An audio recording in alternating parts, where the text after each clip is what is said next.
Hello everyone, welcome to geometry class. Today we are going to continue our conversation about the angles related to circle. In the previous class, we talked about angles inside the circle, which actually formed by two intersecting chords like this, right? And we figure out the formula to figure out the measurement of the angles related to their intersecting arcs. Today, our focus will be outside the circle. So when you listen to these words, it's very clear that angles actually located outside the circle. So let's check how it looks like. So in general, the angles outside circle, we have three general cases. The first one, as you can see, the angle outside the circle, this is one we're talking about. Let's use a red color. So this is the one we're talking about, and formed by, as you can see, the two secants intersected at point T.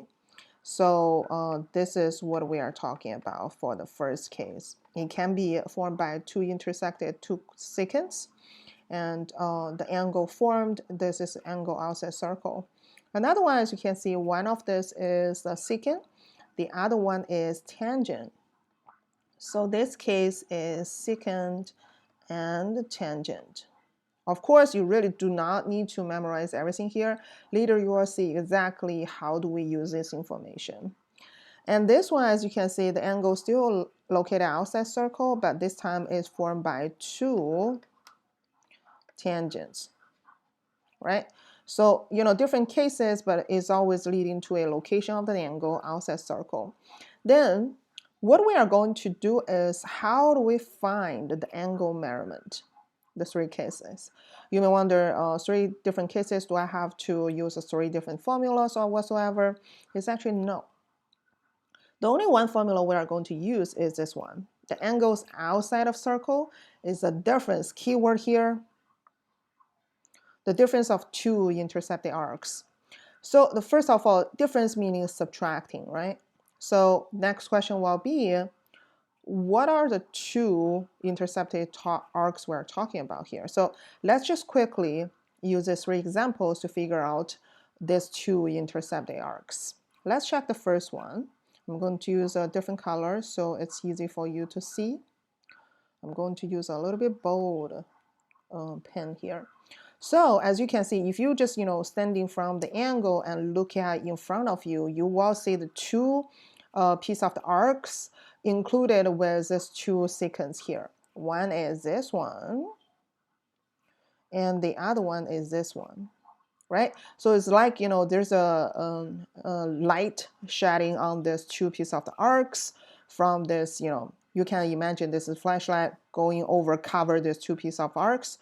So this one, angle here, angle T will equal to the arc, the bigger one, subtract the smaller one, and divide by 2 based on this one. And again, I want to remind you, whenever you put it in the calculator, please make sure you find the difference first. Then use this difference divided by 2.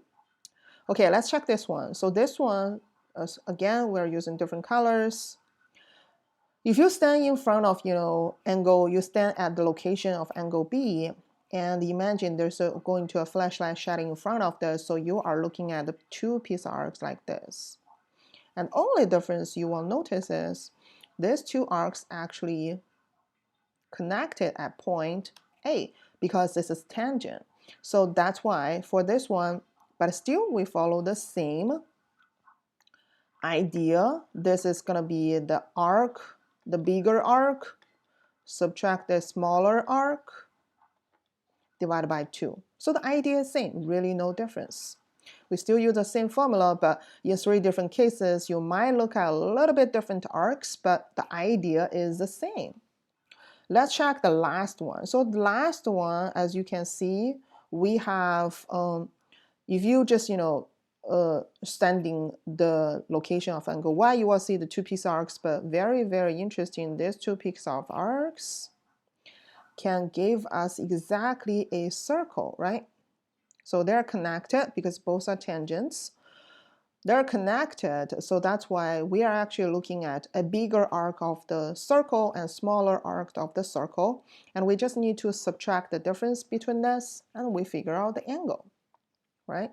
So this case, angle y will be, we are going to use a bigger arc, which is LAC. Remember, we use a three letter to represent major, and we use this one and divided by 2. So really no difference. The only special part is these two arcs are actually formed by a whole circle. That's the only difference. So as you can see, no matter which case we're talking about here, we are always talking about difference of the two arcs and then divided by 2. But one thing I want to remind you, for example, when you figure out the answer here, let's say the bigger arc, this is 80 degree, this is 30 degree, and you want to follow how to find the angle t, all you need to do doing this, right, divided by 2. But one thing I want to remind you is when you put in the calculator, don't do this. If you put the calculator like this, the calculator will do the 30 divided by 2 first, and then whatever the answer, subtract it from 80. They will give you a wrong answer. So the better way is always put the answer first, and then we just divide by 2. You can also put a parenthesis around this. That will be better. So you can find the answer in a very accurate way. Okay, so that's something I want to remind you. This is just basic introduction how to use this formula in 3 different cases. And in the second video, we are going to work on 3 different examples to figure out how do we work on this type of problems. Okay, thank you so much for checking this video. I will see you very soon in the second video.